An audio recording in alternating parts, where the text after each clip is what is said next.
السلام علیکم ورحمۃ اللہ وبرکاتہ۔ معزز ناظرین، میں آپ سب کو دانیہ لسن پروڈکشن پر خوش آمدید کہتا ہوں۔ آج ہم آپ کے لیے جناب فیصل علی صاحب کی کتاب آسان قرآن کہانیاں سے اگلی کہانی لائے ہیں، جس کا نام ہے لائبریری کا راز۔ تو ہم بڑھتے ہیں کہانی کی طرف۔ لائبریری کا دروازہ زور سے کھلا اور ایک آدمی ایک بڑا سا پیکٹ اٹھائے اندر داخل ہوا۔ اس نے پیکٹ میز پہ رکھا اور اسے کھولنے لگا۔ کچھ دیر بعد میز پر 3 رنگ برنگی خوبصورت کتابیں موجود تھیں۔ کتابوں کو دیکھ کر وہ مسکرایا اور پھر ایک ایک کتاب اٹھا کر الماری میں سے جانے لگا۔ اس کام میں اسے چند سیکنڈ لگے۔ اس کے بعد وہ باہر چلا گیا۔ یہ ایک کالج کی لائبریری تھی جو مختلف کتابوں سے سجی ہوئی تھی۔ یہاں کالج کے اوقات میں بہت رونق رہتی تھی، کیونکہ اس دوران بہت سے طالب علم اور اساتذہ آتے اور اپنی ضرورت کی کتب کا مطالعہ کرتے۔ کالج کے اوقات کے بعد پورے کالج میں سناٹا چھایا رہتا تھا۔ البتہ لائبریری ایک ایسی جگہ تھی جہاں کی رونق بحال رہتی تھی، کیونکہ یہاں تو کتابوں کی دنیا آباد تھی اور انسانوں کے چلے جانے کے بعد یہاں کتابوں کی باہمی بات چیت اور گپ شپ ہوتی تھی۔ کوئی بھی اس راز سے واقف نہیں تھا کہ کتابیں بھی آپس میں بات چیت کرتی ہیں۔ آج بھی جب کالج میں مکمل خاموشی چھا گئی اور سب لوگ چلے گئے تو کتابیں جاگ اٹھیں۔ لائبریری کا ماحول ہی بدل گیا۔ کچھ کتابیں کھیلنے لگیں جبکہ کچھ آپس میں باتیں کرنے لگیں۔ ہر طرف گہما گہمی نظر آ رہی تھی۔ ایسے میں لائبریری کا سب سے مشہور گروپ دوست گروپ اپنے لیڈر فیروز اللغات کی قیادت میں تیز تیز چلتا ہوا نئی کتابوں کی طرف بڑھ رہا تھا۔ اس گروپ کو دوست بنانے کا بہت شوق تھا۔ لائبریری میں جو بھی نئی کتاب آتی، یہ گروپ اس سے دوستی کرنے میں پہل کرتا تھا۔ اس گروپ میں دیوان غالب، ماموں ملال اور فسانہ مبتلا نامی کتابیں بھی شامل تھیں۔ السلام علیکم، فیروز اللغات نے قریب پہنچ کر بآواز بلند صدا لگائی۔ الماری میں موجود نئی کتابیں ان کی طرف مڑیں اور تینوں نے بیک آواز کہا، وعلیکم السلام۔ ان تینوں کی خوبصورتی اور سعی دیکھ کر وہ سب حیران تھیں۔ ایسے میں انہی میں سے ایک کی آواز سنائی دی، کیا آپ ہمیں سلام نہیں کریں گی؟ چلیں ہم ہی ابتدا کرتے ہیں، کیونکہ سلام میں پہل کرنی چاہیے۔ السلام علیکم بہنوں۔ وعلیکم السلام، دیوان غالب، ماموں ملال اور فسانہ مبتلا نے ہکلا کر جواب دیا۔ شکریہ، آئیے بیٹھ کر بات کرتے ہیں۔ فیروز اللغات نے صلاح دی اور وہ سب بیٹھ گئیں۔ اچھا، پہلے میں اپنا اور اپنی سہیلیوں کا تعارف کرا دوں، فیروز اللغات نے کہا، اور پھر اس نے اپنا اور دیگر کتابوں کا تعارف کرایا۔ اس کے خاموش ہوتے ہی نئی کتابوں میں سے ایک بولی، آپ سے مل کر بہت خوشی ہوئی۔ اب میں اپنا تعارف کرا دوں، میں کام کی باتیں ہوں۔ یہ میری دوست بلبل ہے اور یہ اصحاب کہف ہے۔ ہم تینوں ایک ہی جگہ سے آئی ہیں۔ اوہ، بہت خوب، امید ہے کہ آپ کو یہ جگہ پسند آئے گی، لیکن اس جیسی کتاب ہم نے پہلے نہیں دیکھی۔ دیوان غالب نے اصحاب کہف کو غور سے دیکھتے ہوئے کہا، ہاں، اس سہیلی کے پاس ایک زبردست قصہ ہے، ایسا قصہ کہ تم نے کبھی نہیں سنا ہوگا۔ بلبل نے تیز بولتے ہوئے کہا، اچھا، واہ، پھر تم وہ قصہ بھی سنیں گی؟ فیروز اللغات نے اشتیاق سے کہا، ضرور، کیوں نہیں، بہن سنا دو انہیں قصہ۔ بلبل نے اصحاب کہف نامی کتاب کو کوہنی مارتے ہوئے کہا۔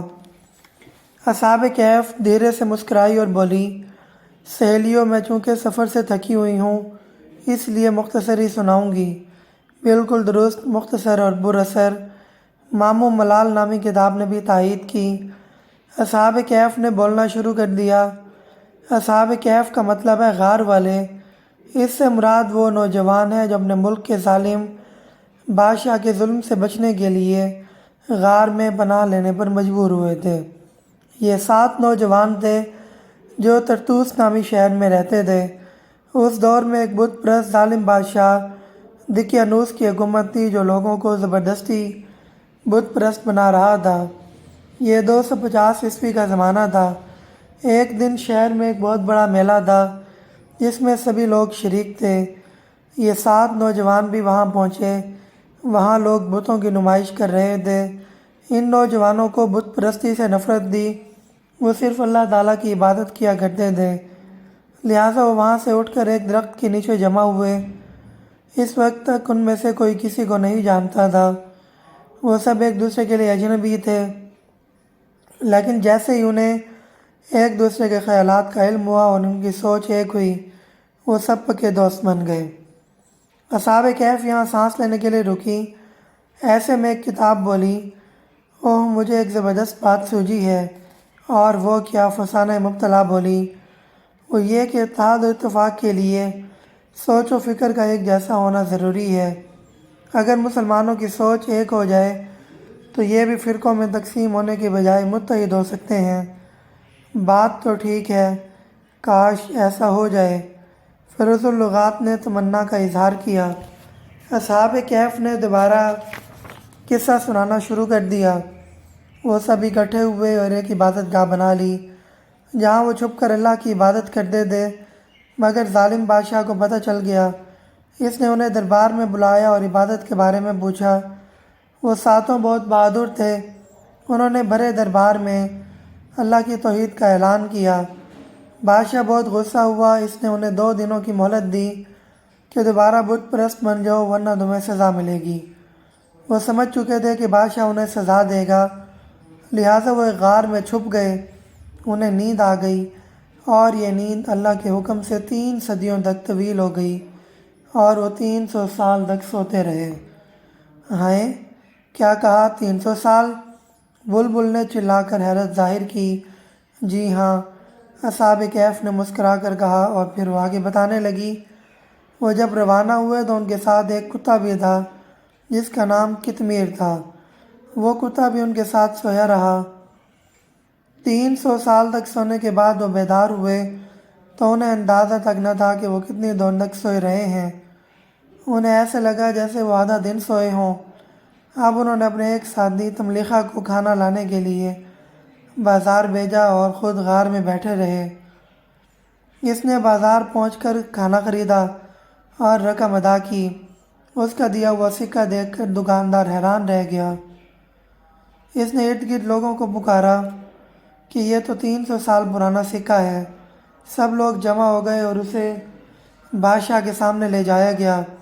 اس نے بادشاہ کو سارا واقعہ سنا دیا۔ چونکہ وہاں کا بادشاہ توحید پرست تھا، اس نے کہا کہ میں تم سب سے ملنا چاہتا ہوں۔ تملیخہ انہیں لے کر اس غار تک پہنچا اور کہا کہ آپ باہر انتظار کریں، میں اپنے ساتھیوں کو ساری بات بتاتا ہوں اور تاکہ وہ پریشان نہ ہوں۔ تملیخہ اندر گیا اور پھر واپس نہ آیا۔ بادشاہ اور اس کے سپاہی اندر گئے تو انہوں نے دیکھا کہ وہ سب وفات پا چکے تھے۔ اللہ نے انہیں قیامت تک سلا دیا تھا۔ اصحاب کہف نامی کتاب نے یہاں تک قصہ سنایا اور داد طلب نگاہوں سے باقی کتابوں کی طرف دیکھا۔ باقی ہی بڑا عجیب قصہ ہے۔ ماموں ملال نامی کتاب نے تبصرہ کیا، ہاں بالکل بہن، اور بھی کچھ لکھا ہوا ہے ان کے بارے میں۔ دیوان غالب نامی کتاب نے پوچھا، ہاں ایک اور بات بھی ہے جو دلچسپ ہے۔